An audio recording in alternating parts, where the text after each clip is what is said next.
Me a brewski on your way back? Go fuck yourself. Scoot forward, Matt. All right.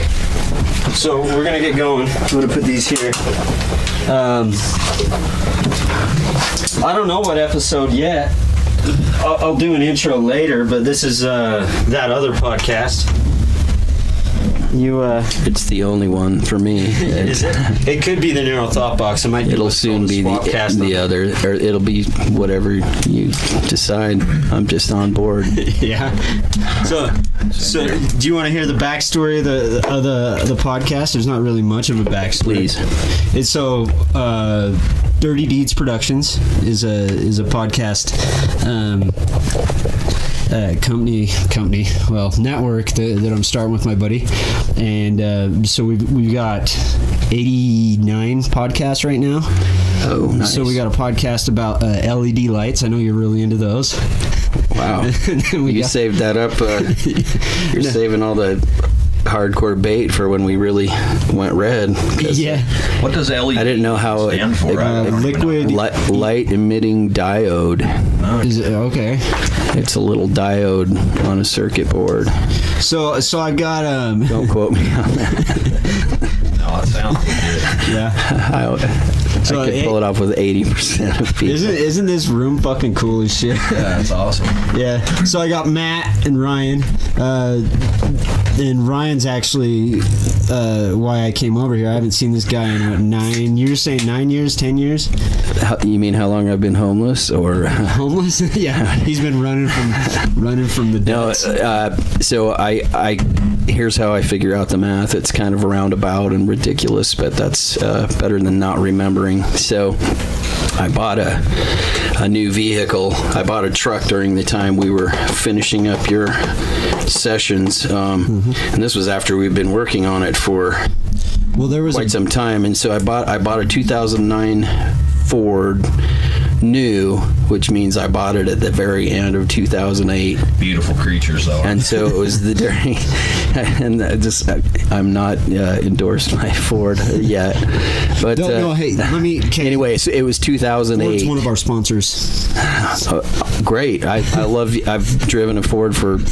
I had one before Chevy that. is also one of our sponsors too. We love them all. We love all the big 4 or 5 or 7 or whatever they are. Yeah. Anyway, it was 2008 when you guys were really hitting it hard. That would be when the drum sessions took place. I actually if it ever becomes interesting, I know that somewhere I used a different notebook then, but I kept very detailed notes of our session logs and counted the hours then, because I thought that somehow someday that was going to be important to me, and I've given up on the counting hours thing. It just makes you feel bad. I was telling him we would come over here on usually every weekend it was like Fridays and Saturdays most weekends, but then there was that little gap where we broke up.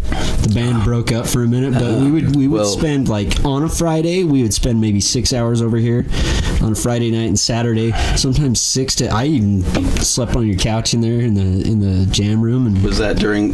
Because you were less present after the drums were done too, which is how Trent wanted it. I mean, it was his brainchild, but he and I.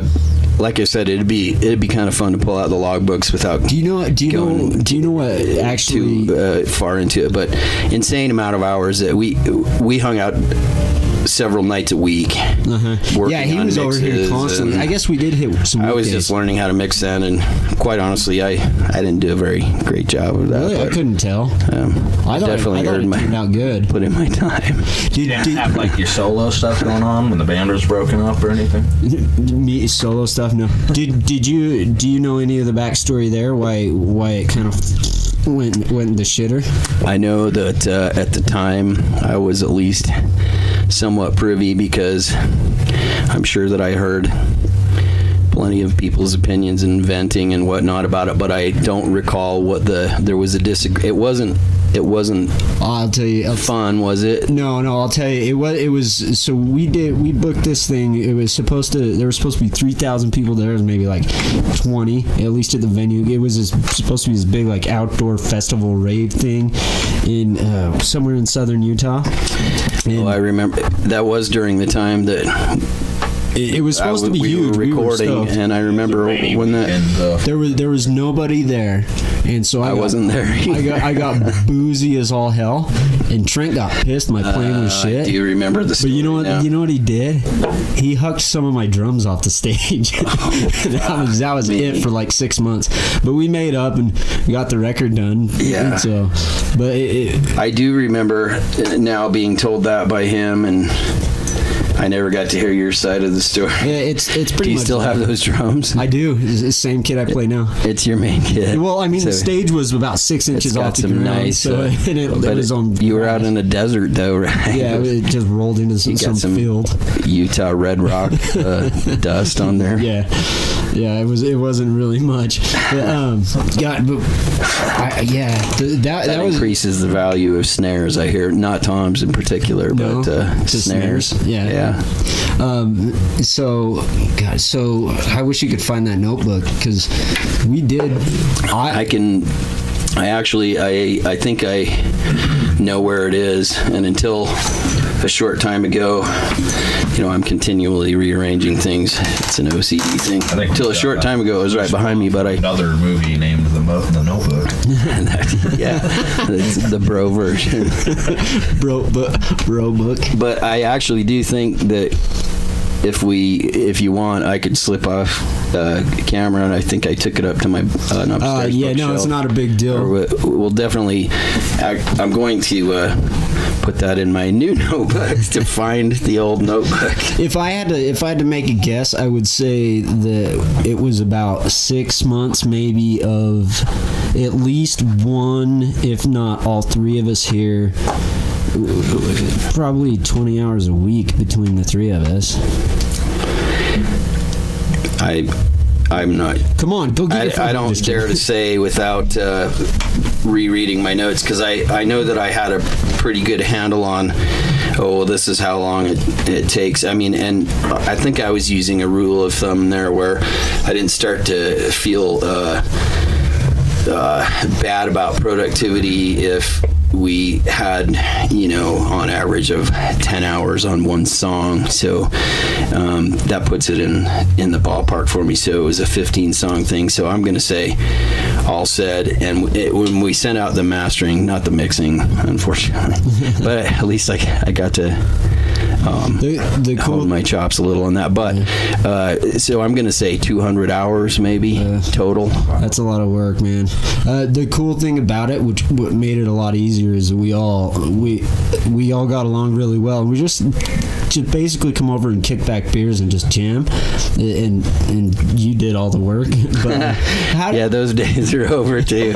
That's one of the reasons I quit trying to make a business out of it, is because business equals work so often. I mean, it doesn't always have to, that never work a day of your life thing, but if you're drinking beer, it's only half as much work. Yeah, well, and then it's harder to bill your time out.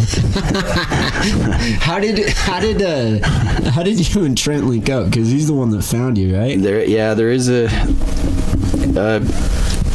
I mean, it's not much of a story, but a real close acquaintance of mine. Fred. I could tell how I met him as well. We probably. I don't know what that is, but they need to stop kicking the dog. Here, a side note on the dog interaction that's going to happen now. Tim, my friend that's coming in, we call him Say Tim. Is he going to come in here and talk? He is. Holy. Yeah? He doesn't. I told him we were doing this? I did, but I had no idea it was going to be so official and pretentious, and that I was going to look like such a douche. And also not very efficient, because it took us about 2.5 hours to set up. And also, I didn't know I was going to be.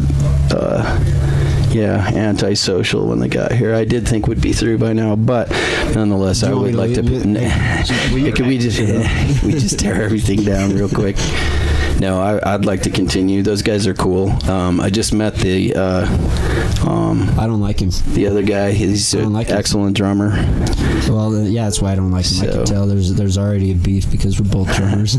He too many. There's always so many goddamn drummers around here. It's like There's a lot of them, but to find some that actually will hang out and play more than one time. I put off some kind of a weird groupie pheromone that drummers smell or something because there's always too many of them over here.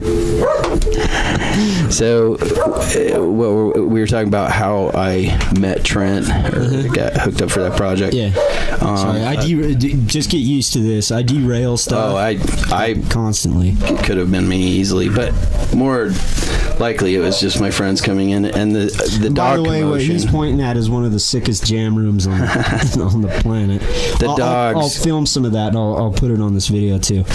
Tim, or as we call him, Say Tim, he's also Tim, the notorious dog treat man. And so the dogs, there's 3 of them that live here, and they literally lose their fucking minds when he comes because he always has pockets full of treat. Like, he got in big trouble with my wife more than once, so he's had to throttle it back. Oh, really? And they get really bad farts after he leaves and everything. Do they sleep in But your bed? when they see him, at least in the bedroom, and it's I'm constantly covered in dog hair and feces. No, never, not feces. Peanut butter. Anyway, they literally lose their minds and they disregard any obedience towards me and just go ape shit retarded. When can you say the R word? I've said it, but if you use it, and no offense, you say no offense. I was talking about a dog. Yeah, or so No when offense you to use no offense or allegedly, you can say pretty much anything Yeah, you want. well, and let's just clear that up right now. The last thing I'm going to do is try to offend a person. I might try to offend some microorganisms out there in a disinfecting way, but no people. I love people. As long as they're. I like people that are not mad. Yeah. Keep them on an even kill. So hey, I mean, you can't see it all. There's just a lot of commotion going out there, and I got distracted by it. No, I'm not distracted by that. I was just saying that you can't see this entire room. You're talking about What's going on in here? Yeah. You can't see this whole room, but it's fucking cool as hell. jam mates is starting to arrive. Yeah. Well, what I wanted to talk a bit about equipment stuff because I'm just getting into the podcast and you obviously know my audio game is pretty. Oh, it's all. I mean, we sound good in the one ear that we. Yeah. Is it? Everyone will think that's a joke. No, I mean, That's real. I typically keep. That's one on probably. anyways. That would probably. There you go. Well, no. yeah, just maybe I feel. a little bit I don't know. It's probably stereo. from high school radio. I feel Okay, high school radio. more good. comfortable talking in the headphones. You were right about it. I mean, as far as I have a little bit better perspective on what I'm saying, and I'm still yammering as much as usual, but it's a little easier to stay You were focused. yammering quite a bit more before we started. Like, I think the hour or two that we were here before we got going, I was less I should have had a mic taped to your face because that would have been perfect shit for this. You'd have enough audio footage to keep you busy for like a week. Yeah. So high school radio is that what Yeah. got your interest peaked in all of Well, this stuff? actually that was more of a symptom than a cause. If you want to back into that, into like my gear lust thing, Clearly, it was something somehow that's been there since I can remember. And one of the first realizations of it was that I only had one grandparent. The others were deceased before I was born, and relatively few aunts and uncles, but we were close. So one of my uncles that we would go visit all the time was a ham radio guy, enthusiast. And so I'm talking, the first time I probably remember seeing his stuff would be as a preschooler. So we're talking about the late 60s. And he had he just called it his radio room, and it was smaller than this room at first in their old house. It was like a side room to the kitchen or something, but you walked in there and it wasn't quite like a sound studio, but there were so many common elements with it, like just there were glowing tubes everywhere and stacks of gear and glorious fucking vernier dials and analog meters. For the digital age. And he used it he had a tower and he would use it to talk to people and, great distances. And back then sometimes it was required that you had to tap out Morse code. That's to get your license. You weren't allowed to speak at first. You had to your first license you could only code. And anyway, that hit the same nerve. And I've been thinking about this a lot lately, how I wish, I'm so grateful for that, because it did fuel some kind of something that was already there. And he gave me, this is one of those instances where you kick yourself for knowing what to hoard and what not to, but there were times where in my parents' basement, and now I'm 65. pre-teens, and maybe early teens, so maybe from the ages of 8 to 10 or 12, there were at least a few stacks of his old hand-me-down ham radios and shit. And I bet if I had any of that stuff now, it'd be worth a fortune. But what I did, I would like to see that. and I don't, unfortunately. But part of the silver lining to that is, I took them all apart. I disassembled them. I took them apart. I didn't learn how to read schematics or anything at the time, but I looked inside and I took the rotary switches out and soldered different things to them, and it was audio for me from the start. One of the first soldering projects I did, my dad taught me to solder right around that time. And you actually would get this stuff working? Well, it's not complicated at all. But for a little kid, what my first project was, I ripped a 6-position rotary switch out of one of those ham radios. I'm not sure what it even switched on the radio. It wasn't a tuner. It was just a rotary switch that switched it, and I didn't have a stereo in my room yet, but I was starting to get interested in music, and so I had an old 8-track car deck that my dad bought used that he was going to put in the car and never did. And then I had a old FM radio that I think my grandmother gave me. It wasn't an antique one. It was like a 70s ugly with fake alligator shit on it, and then I'm trying to think what the other sources. I didn't have a turntable then. I had 8-track FM radio. I might have had a weather radio, one of those you'd hit a cube and the NOAA weather station would come on. Did you ever get into the ham radio? No, I almost. But before I go to, I'll just try to. The point of that was I took that rotary switch and I made my first, audio selector, like what you have on your stereo now, so I could select the sources from the 8-track to the. Oh, I had the TV. Was that mono, like the black and white TV was going in there? Was that like and a then nuke going in to your speakers? brain and you're just like. Well, and I learned how to solder, and I also had this appreciation, and I was just drawn to gear.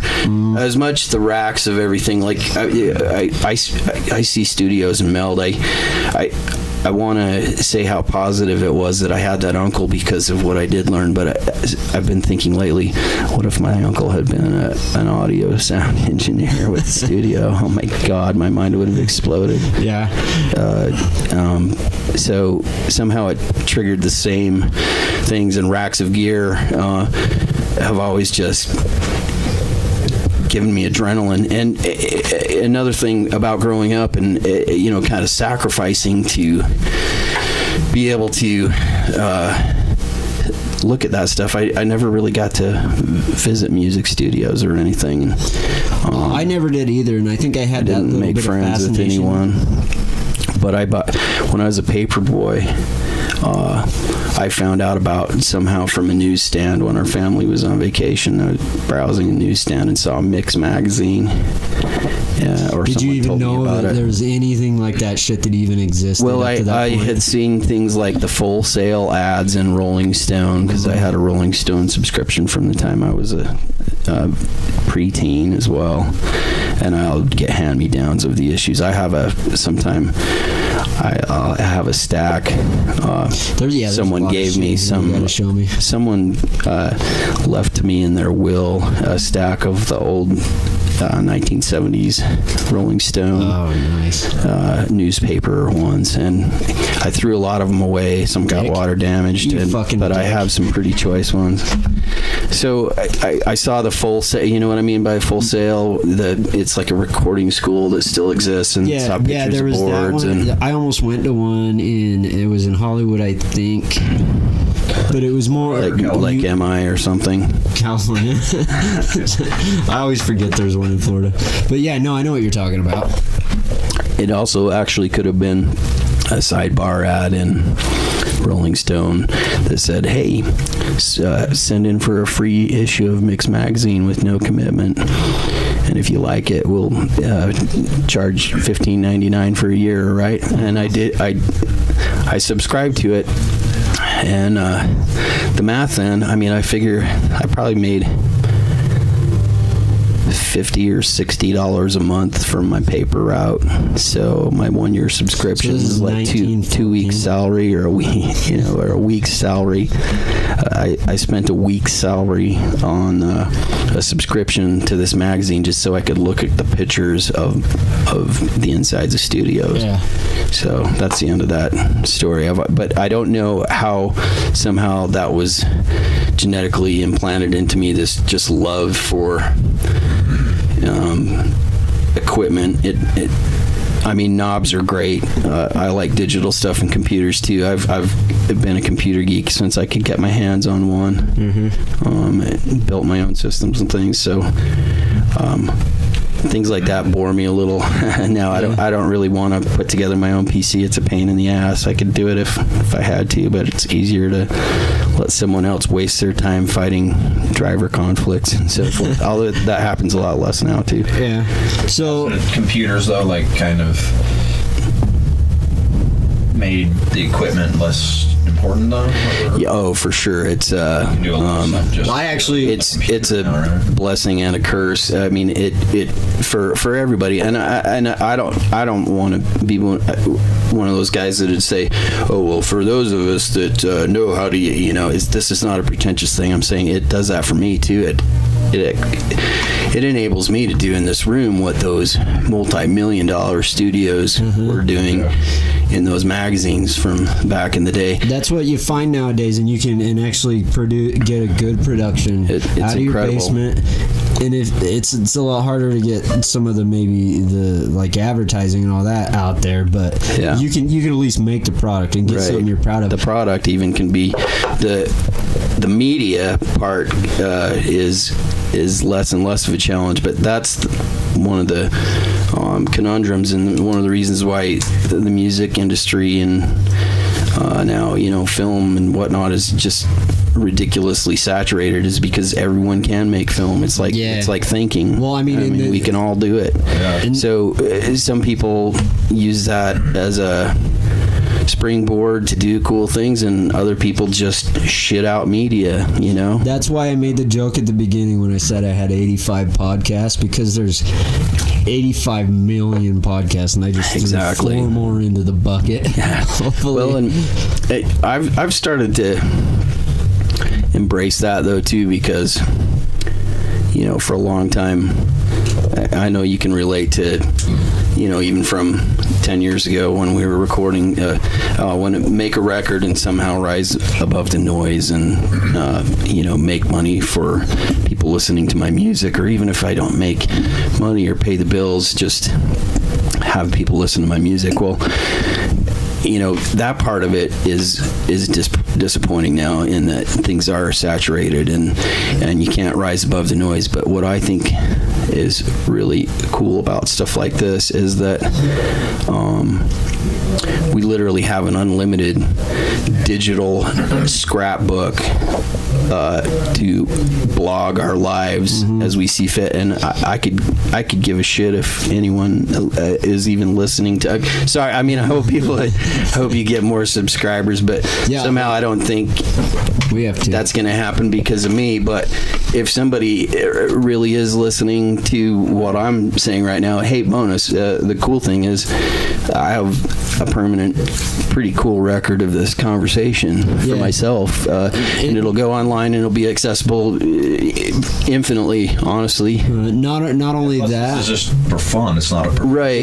Yeah. Thing. Like, it takes people doing this to expand and not only find their niche, or whatever. I just to be able to express and I want to. I've got to get my photography skills up a little bit, or find a friend who likes to trade out work or something, because I just want to do my website to have pictures of the dumb little drunk art projects and the ones that I've thought about, one the of DIY things. Well, I invented drunk art, actually, I think. So is it back in the 90s? Because I'm going to trademark that as soon as I've I'm been done. doing it for years. Oddly, it's it does affect the quality of the art, both good and bad.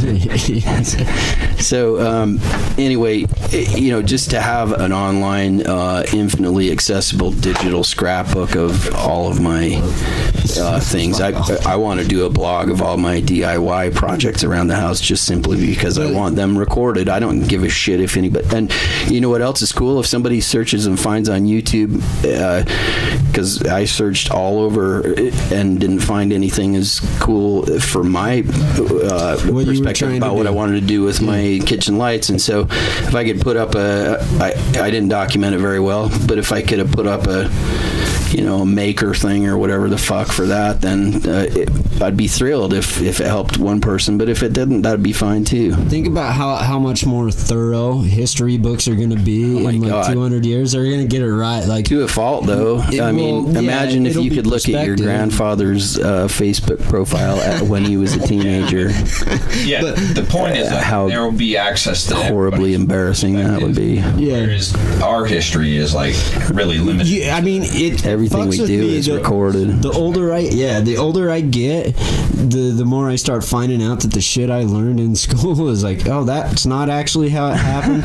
And then they'll like, oh, it happened like this. And then 5 years later, well, they figured out it didn't happen like this. It happened like that. Whereas now, unless somebody gets a hold of Photoshop and says, oh yeah, people used to have dicks on their forehead, and then they Photoshop dicks on everybody's forehead. I don't know. That's a little fucking bit of a left turn, but that's another thing about those damn interwebs, is that it gets the ugly truth out there. There's certain organizations that I won't even mention because there's so many of them that just can you drop a hint as far as what they do? Well, they promote themselves. Are you talking about Walmart? That's one of our sponsors I'm more talking about religions. I gotcha. And cults and so forth have always relied on people's on their ability to keep people insulated from the outside world to keep their cause, and it's a lot rougher to do that now. You have to have your own filters. There's people out there that are gonna say anything, because that gets back to everybody's talking about something online. It almost means nothing, because everyone does it. It's but then at the same time, there's a lot of people that hide behind it, and they won't give you the real opinion face to face, but they'll chuck it out there on the internet. But it's good to hear those perspectives, because it's likely what they're really feeling. But same time, though, that's. I've severely cut back my Facebook time for various reasons, but one of them being I just don't want to listen or chime in about politics. especially I don't right now, yeah. want to put out the way some people put their views out, regardless of what you agree with. Just, it's okay to be vulnerable. That's part of being human. But to rant and just show your ignorance is I mean, you're not doing anybody any good, and nobody really wants to know what you have to say. No, most people don't. Like 99 to 99.9% of the shit on there is just people going, bleh! And then like some of it's good shit. Like, it's very cathartic. They can express themselves in a way that other people find like entertaining or humorous. Or that gets back to what I was saying about wanting to do the blog. I really don't care if anybody reads it, but it's cathartic, I think. Am I saying that right? To just get it out. Yeah. But some people are lulled into ridiculous level of that on Facebook when they just get on there and think that they're going to change anybody in their Facebook friends' views about, oh, really? Now that you mention that, well, I think I will vote for... I don't think that they're actually trying to change people's minds. I think they're just seeking external validation. They're just like, I want a high five. That's the more likely, because that's the most shallow. And they don't give a fuck about what you think, as long as you just acknowledge them. It's like, hey, I'm hiding in a cave. Please say hi to me. Problem is they don't realize they're alienating so many people with their contrasting views and their often ignorance. I'm not saying I have anything eloquent to say about that. I brought a list of them. But why alien? Let's see. Be right back. You can't leave, dude. Right in the middle of this. Oh, I lost my list, dude. Oh, good. Yeah, I burned mine. Yeah. Shit. So just for your comfort, just so you know, this podcast doesn't have any direction whatsoever. I like it. But dude, like you were saying about your blog, you're thinking about doing a blog? Well, it's gonna actually have to. I mean, that's the problem. Is therein lies the problem with my productivity on that, is that I want to do everything, all of it, and obviously I can't pull that off. So I'm gonna have to. So website. Segment it, but by having I've got a website template by Weebly.com. Another one of our. Hate the name. I've heard about love Weebly, the company. I've heard. So basically it gives you the .com. It's kind of like Squarespace. But you can do it, yeah. And what does liken it to Squarespace and differentiate it from just a host like GoDaddy or whatever is that you can put a store on there easily, because like the Etsy thing, you know what that is, right? It's like that'll draw a lot on to crafting, homemaking mothers, but it's also for budding and successful artists of any kind. It's handmade wares of any kind. But you can, with Weebly or Squarespace or whatnot, there's just a plug-in. Even if you had to pay extra, you've got a store on there, and then you can have one of your web. You can have actually multiple blogs within your master site. So I'm going to have a blog that will also feed out as its own thing, but it could potentially tie back to this website, and the one blog would be just shit that I do around the house, and I'm not talking about sleeping. You're going to tie any of it back to this? Kitchen lighting. Is that your card right there? No, that's actually from... Oh, that's his? From Matt's. Yeah, go ahead and throw that away. It's fucking worthless. No, I'm very stoked to talk more about that. So anyway, yeah, there would be the DIY home guy where you DIYing with Ryan. Do you know what Trent did? The non-Hawaiian. Just hold on to it. The Do you know cooking. Yeah. And you got like 37,000 subscribers or was more. he able to monetize that, do I you would think? imagine so, with I that mean, at many least to an subscribers. extent. Yeah. And I don't have any huge aspirations of that paying all my bills and whatnot, but I do feel like whether or not it monetized itself, it would still have that cathartic and accomplished. It would be a collection of my important things that I spend my time on, all kind of reposited in one area. I'll tell you one thing from this podcast, and you keep saying cathartic. I probably used the word about I've 1,000 said it times. too many No. times. I'm saying now, I've said it about 1,000 times on this podcast. And I hope I'm using it correctly. If you're not, I'm not either. But I mean that will do the same thing. And then I also urge you, because you mentioned you wanted to maybe start a podcast. Look at all this Absolutely. goddamn gear Well, you got. You could just fire it up I have in an instant.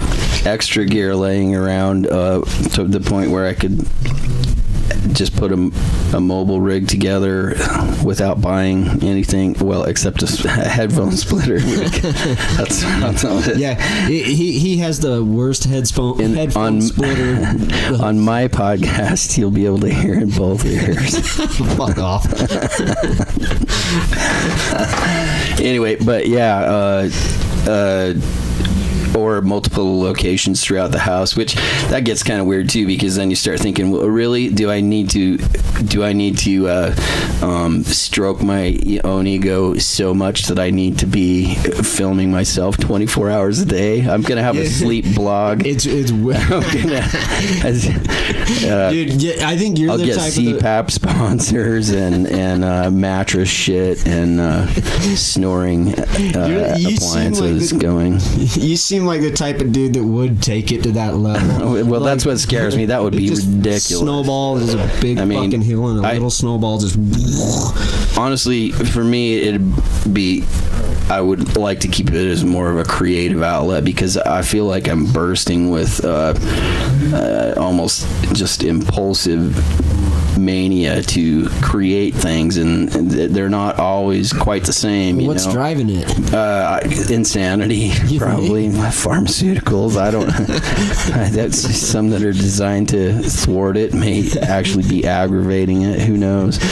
We'll talk more with my psychiatrist about that in a future podcast. It's it could be beneficial, but yeah, if you did start something. But if it'd be worse is if I shut it off and didn't do anything. I would wither and die. I know all musicians can relate to that, and it's not just for music either. It's not healthy to hold it in. Yeah, just creative people. Dude, I've been underneath somebody else's thumb and put my shit aside, and it fucking it really, really can bring a person down. Yeah. So yeah, no, it totally makes sense that you just like. Right. I mean, when you, and especially if you're inspired. I think part of it is and I'm not even going to go into what I do for a living, but he sells maybe drugs to children. Maybe being I've been at the same great well-providing job for coming up on 30 years, and I don't feel like I have any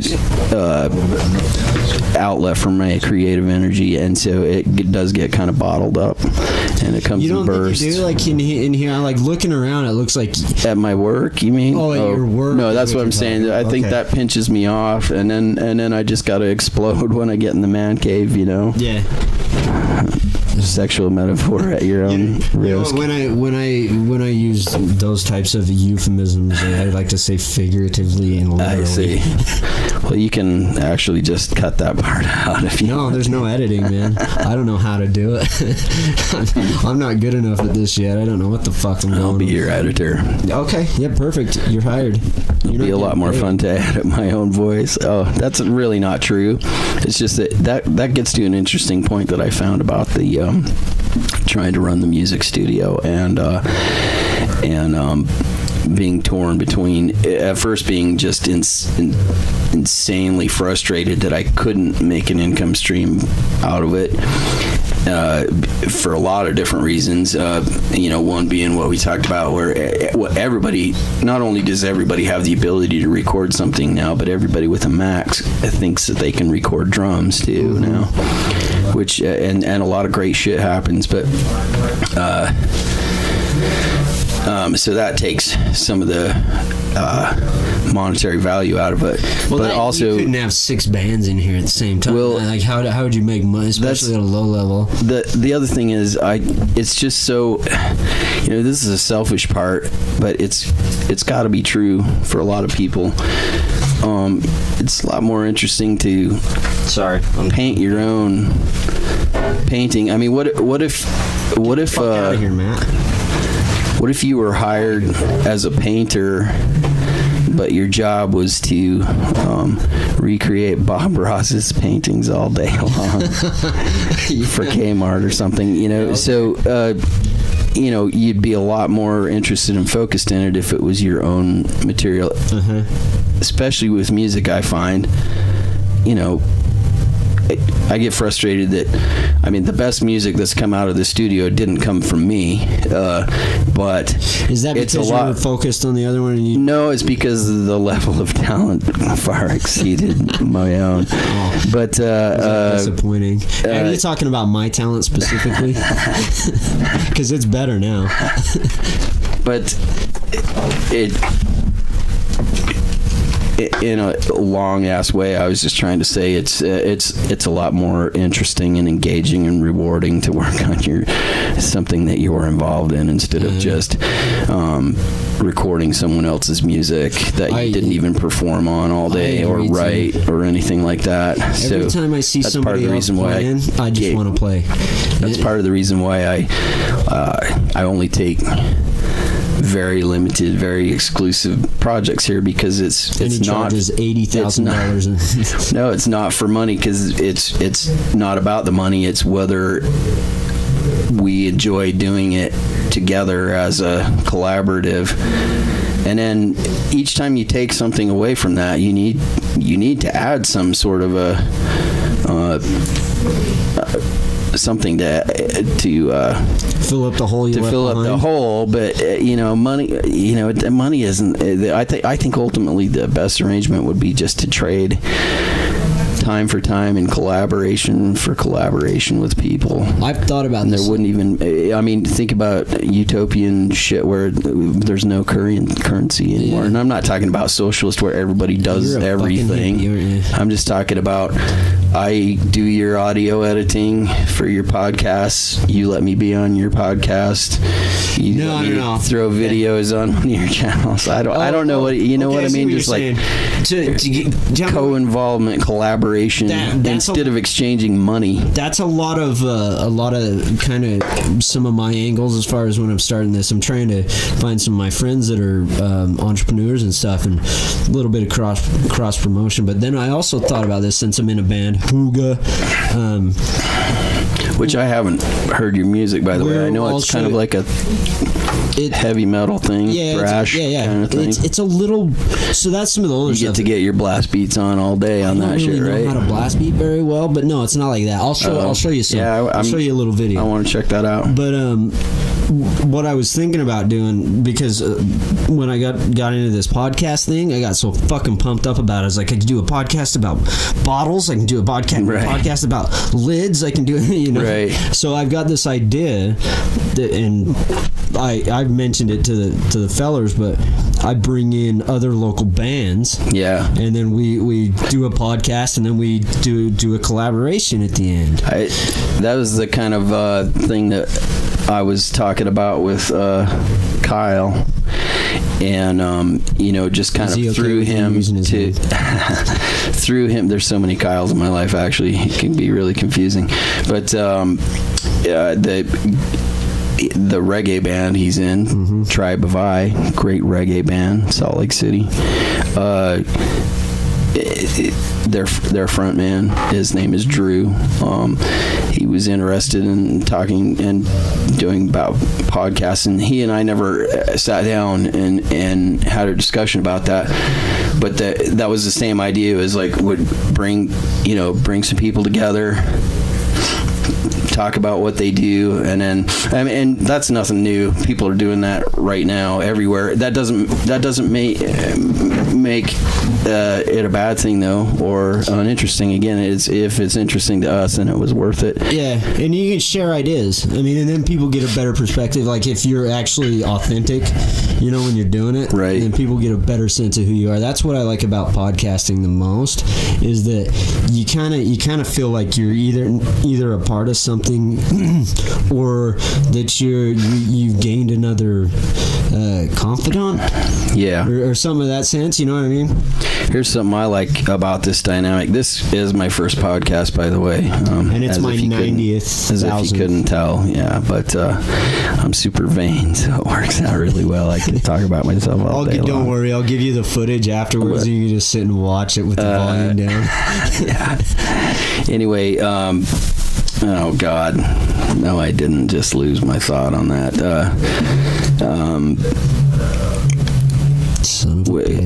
Collaboration. I was saying something about confidant. Oh yeah. Here was my thought. Sorry about that little fluff there. That's what we call a brain fluff. Brain fluff? Is it the same as the other fluff? We don't say fart on podcasts. Oh, okay. So it is something about again, whether or not anyone is listening to this right now besides us later in editing. It's not streaming. So. I mean, listening to this part of the conversation guaranteed now is irrelevant. The point is that we, by setting up a few microphones and getting the headphones on and focusing on our conversation at a more acute level than you normally do in everyday conversation, we've condensed our thoughts and reeled them in a little bit more, and it's less of a fleeting conversation. And even if we don't refer back to it, it just lent some. I don't think that's gave some credibility or some gravitas to our conversation. Instead of just running around between rooms while we do stuff and grab beers out of the fridge. It's like we're having a pretty focused discussion, and I feel like it's possible, or it's reasonable to expect more potential from that than it is from just. It's great to collaborate with someone. You need to do that every day, but at least in my mind, some of the things that we talked about today, even if I don't hear the podcast again, are going to be imprinted on me a little bit more, just because of the formality that we went through to get the discussion. Does that make sense? Yeah, absolutely. And then my favorite part of it, and it's happened with a few people, is we got to reconnect. I mean, absolutely. 9 years, and then we spent goddamn. It is crazy to think about almost 6 months long together, basically. Yeah. And then we on a broke pretty regular up. basis. Yes, because you got drunk and made an ass of yourself. Yeah. I wouldn't say that I was 100% of the problem on that. The facetious part is that. Were you guys even paid for that gig? No. So, what the fuck? I didn't give a shit. I was act having like fun. You're at a professional I think engagement. Actually, we should have. But as long as you represented the music. At some point, the older I get, the more I kind of understand. I wouldn't if you're grab on the their clock, shit and it's a throw different thing. Yeah, that makes sense. But like with the people I work with now, that shit wouldn't have happened. You wouldn't work with someone who threw your shit.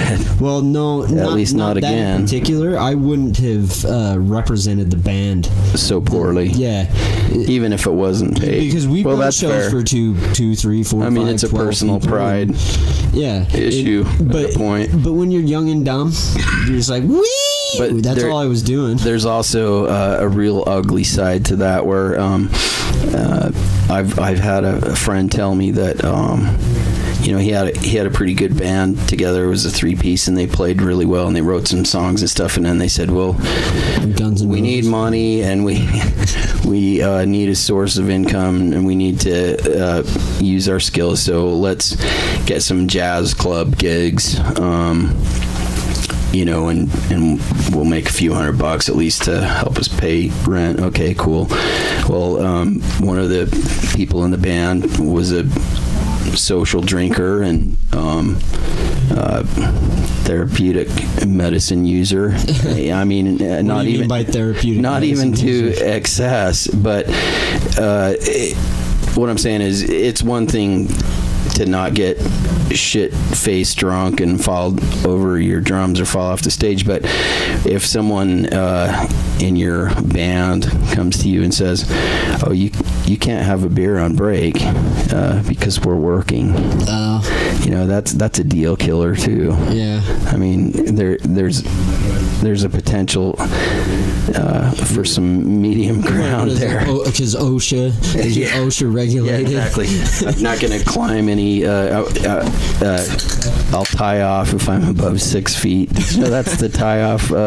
No. I work 6 for feet. I work for a mining company, so and the one I worked for is a lot more strict than a lot of that shit. Back in the I know all about it. Back in the last century, when I worked in construction, I've never been tied off. Dude, I didn't own a rig. It shocked me when I started working where I've never even used one. I didn't own a pair of safety glasses. I got shit in my eye I wear all the safety time. glasses when I mow the lawn now. Does that make me fucking That's old? the best time, actually. Yeah. Hey, I got an interesting story to tell you about. I had 2 eyes. I don't want to go into the whole thing now, but sometime on episode 2 of us. Yeah, we're doing this again for sure.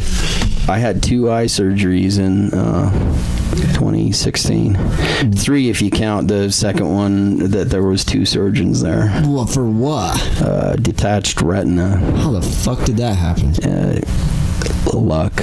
Just lucky. Really? Yeah. I have a buddy that caught a bungee cord to the eye, and I think the same thing, but he'll lose the eye, but it doesn't work. There was no. This was an accelerated aging process and a series really? of bad luck in my retina. It didn't get. How did you come across it? Were you just like, oh, I can't see today? Yeah, some stuff started happening, and I started getting scans, and it's a 10-minute story. We'll save it for. Well, how is it now? Another time. It's fine. I mean, I can see. It's. Can you see this? Just kidding. I can see you doing the peace sign. Here's a synopsis of the silver lining of the eye story and the fingers there. It's relevant if we have 3 minutes. Yeah, sure. We'll take 3 minutes. I'm going to try to interrupt as much as possible. At one of my first follow-ups from the first surgery, when I was just getting my sight back in the one eye, the tech was doing the how many fingers thing. And he was going, and my wife went with me to the appointment because I couldn't drive yet. How many wipes you got right now? 7? Just one right now. Oh, okay. Are you gonna get sometimes more? Yeah. She's actually my last wife, but that's weird because if you say your last wife, that means your previous wife. But because I have one of those too. This is my last one, my first and my last, but not my only. Okay. All right, that's the story. So he's doing the multiple fingers thing. How many can you see? How many can you see? The other eye's covered. I mean, my other eye can see. Okay. And I'm thinking to myself, well, I'm clever. I can read his. I do it with hearing tests because they're almost like a metronome. And when you drum, you're like, okay, even if you can't hear, you're like, that's where it came. So I'm reading his, I think, his body language, and I say he does it 3 times, and I say like 1, 2, and 3, and probably not in that order. And then he's like, okay, and he's straight face and just moves on. And when we're leaving the appointment, walking out across the parking lot, I said, hey, hon, check out how fucking smart I am. She's the only one that'll listen to stuff like that. That's why she's married to me. You know, I'm so sly that I was reading that guy's body language when I guessed all his fingers. Like, I couldn't really see how many were there. And she said, well, he never changed the number of fingers. It was 3 the whole time. And I said, oh, fuck. I said, are you kidding me? And she said, no, I'm not kidding you. And I said, why didn't somebody say anything? And she's like, I don't know. They just wanted to let you think it was fine. And I said, if you hadn't gone to this appointment with me, I would have gone the rest of my life thinking how wily I was. Yeah, and you don't think how much of a disservice you're doing to yourself. Like, just tell him your fucking eyeballs broke. Yeah. So. Oh shit. Okay. All right. I want to hold this thing up in front of the camera. You talk about I'm just gonna get it real close. Oh, okay. So you can see it. This is number 1. This is a one-off. That's a piece of, Can I say I don't want to say antique, but vintage lab glass. It's a cold finger condenser. And your newest passion. it's, well, One of them. Newest. Yeah, I like to make lamps, and I've always liked lights, but this whole LED thing is mind-boggling. So that's an off-the-shelf IKEA with a Dremel taken to it and a few And that's things. a mic stand, right? And a microphone stand. So it started when this piece is important because it sort of triggered an idea, and it was I noticed that this cold finger condenser fit perfectly in a condenser microphone shock mount, and I was like, oh, that looks kind of cool. Maybe I'll display, because I have a glassware collection upstairs, and none of it has prior, and still mostly it's not lit up or anything. But I'm just always looking for ways. I mean, in a laboratory, you would have a ring stand and a screw clamp that just came around it like this. Mm-hmm. Serves the same purpose. This is a microphone. That's a lot cooler looking. Anyway, it just getting back to my love for gear. It all of a sudden, my love for equipment, which includes microphones. I mean, anybody who's into audio or recording studios obviously can relate to microphone lust. I mean, it's infinite. Mm-hmm. But that sparked with the seeing that microphone parts and glassware could go together. But the interesting thing about this was it was just about putting the lab glass on a mic stand, and then I thought, oh, that should have an IKEA lamp in it. I love these. This is called the Jans Joe model, JANSJO. I have at least a dozen of these around here, and just for this type of shit. Well, yeah, I hacked them apart. There's tall ones and short ones and clip-on ones, and they're just a great mono LED with a great lens on them. And a gooseneck. So I experiment around with that, and then I get the idea, I need to jam this IKEA light inside of a microphone, a condenser mic. I bet that would look cool. So I took a mic that was actually a pretty nice one, and especially when it was new, but it was kind of on the fritz and had some reasons why I didn't really want to use it as a microphone anyway. I wouldn't have ever ditched it. So that taking apart thing again kicks in. How many and I'm just mics would you say you have? I just got that all total working, or microphone lights. Microphones. I don't have a huge collection as a studio goes, but probably for recording, I probably have, I don't know, 10 or 12 to choose from for recording. That's fucking weak. And then I've taken apart a few for making lights. But how many cords? I'm just fucking with you, dude. When we were setting up, I was about to mention how many iterations of setting things up, and how at one time it felt out of control, that even though I was buying low and mid-grade cords that how you can just spend hundreds and hundreds of dollars for snakes and patch cords and patch bays, and I still don't have enough of that. The crazy thing is it's an infinite thing. Yeah, like in our recording spot, where our jam spot for Huga, there's cords fucking everywhere on the floor. I mean, minus what I brought here and laid on your floor today, I don't see a cord anywhere in this place. Well, there's that's partly because we roll everything up. Oh. Between all but the necessities get kind of almost like gigged out on it. And my buddy Tim, he's actually a union roadie. Both of those guys are. They get to work at some cool shows and stuff. Yeah, that'd be pretty bad. So they call it what do they call it? Striking. So after his band practices, he rolls up every chord. Sometimes I say, dude, you don't have to roll up every single one, but he's practicing. Anyway, yeah, sorry I derailed you. No, that's all right. I told you. It's probably I'm probably losing you, but yeah, you are. The interesting thing about this is that whole lab versus mic thing. So that's right. That same period of time, I ripped apart the condenser mic body to just shine a flashlight in the body or the. Mm-hmm. And then I was like, wow, just look how cool the capsule inside of the condenser looks. That's what this part's called. And so this is a 2-for-1. I gutted a mic to make a lamp, and then I used the guts of the mic in another lamp. That's the guts of the mic down there? This is, I almost thought you stuck a little watch down there. It's, that's cool. That's the capsule from a Cascade microphone, and it's not hooked. It's just a decoration, but and I don't know the Hobby Lobby beads. I went.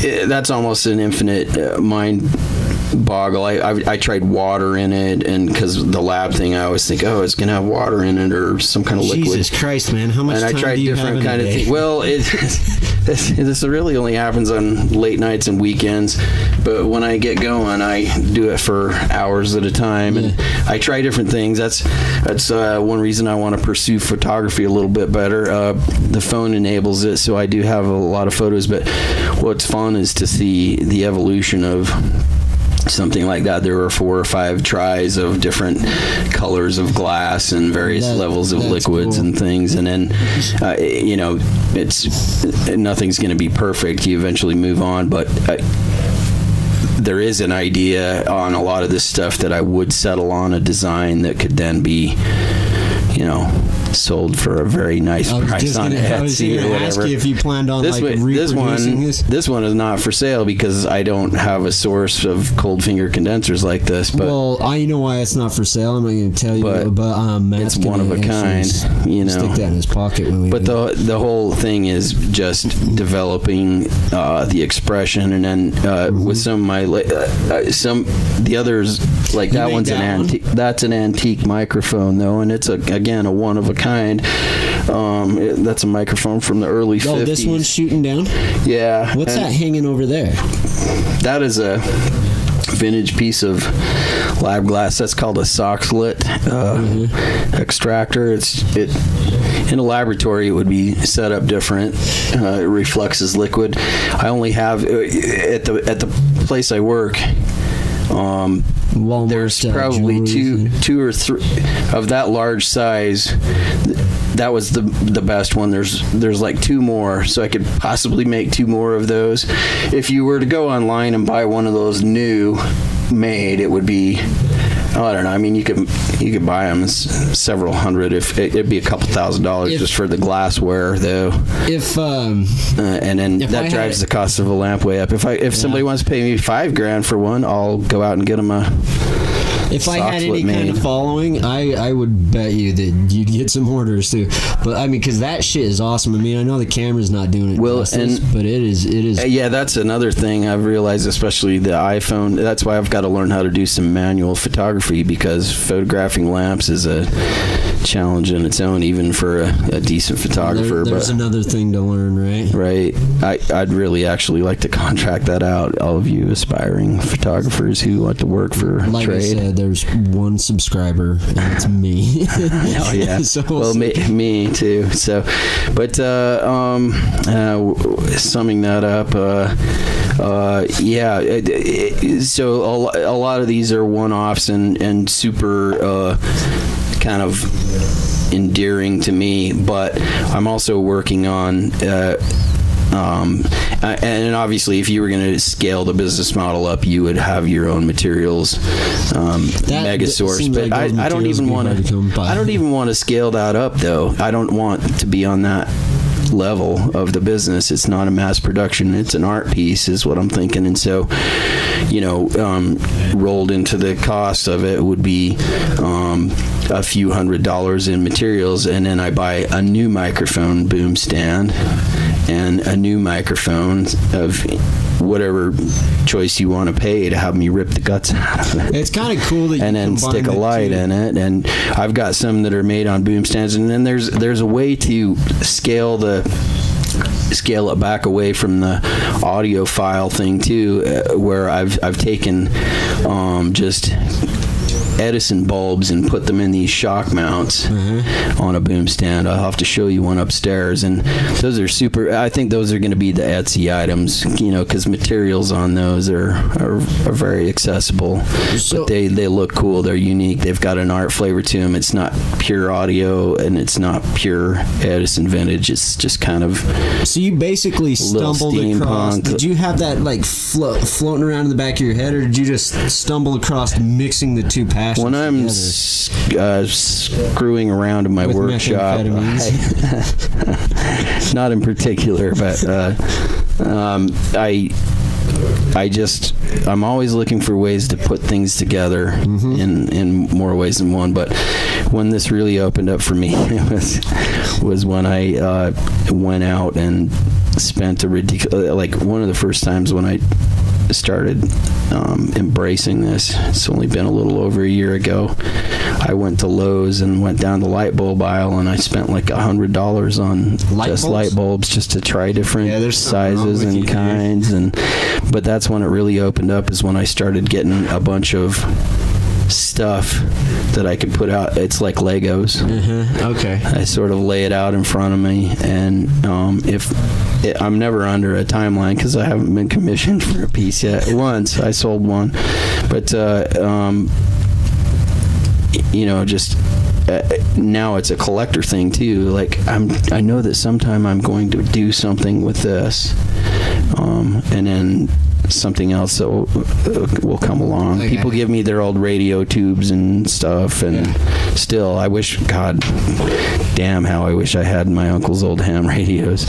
I could probably retire on what I sell those for. You son of a bitch. What do you think? Anyway, that's probably flogged that. But thanks for touching on my interest there. I really am there is badass. By the first thing I walk in here, I know there's all this gear, but I see that thing on the table, and I'm like, it's really distracted me from the audio studio part, much to the chagrin of my musician friends. Yeah, they're sitting out there right now, probably just looking in here like, when can we jam? We should tell them that they could just jam and we wouldn't care. Yeah, or we've done like close to a bit over an hour. Yeah, that's gonna be plenty. You might even want to edit that down to an hour. No, I don't care about it. But we can wrap it up. I'd love to do it again. We're gonna do it again because I know we didn't get into it. I probably didn't. I have a tendency to be self-centered, and I'd like to hear more about what's happened to you in the last 10 years. So apologize for that. Just boners flying every. No, I'm just kidding. I would like to validate myself by saying that you coming into my setting and whatnot sort of presented the idea that I was going to kind of give you the tour and show you the stuff. Exactly. So I still need to get I hope the tour. it didn't come across as selfish. No, yeah, well. So, but yeah, I have I a lot came more over to here to say. use mic cables. I didn't have any mic Just cables. make sure they don't get in your case. So, hey, Let's do it again, though. Yeah, I guess we'll call it right there. That sounds good. Dirty Deeds Productions. I guess before you take off, www.dirtydeedsproductions.com, and you can message us there, or dd1upproductions@gmail.com. Nobody listens to the end anyway, so. But hey, dude, thanks, and we will do it again. I think there's a lot more stuff to talk about for sure. Glad about it. Thanks. Yeah. Right on. Yeah, dude, it's a lot of fun. Thanks, man. That was super fun. I love it, dude. It's my new passion.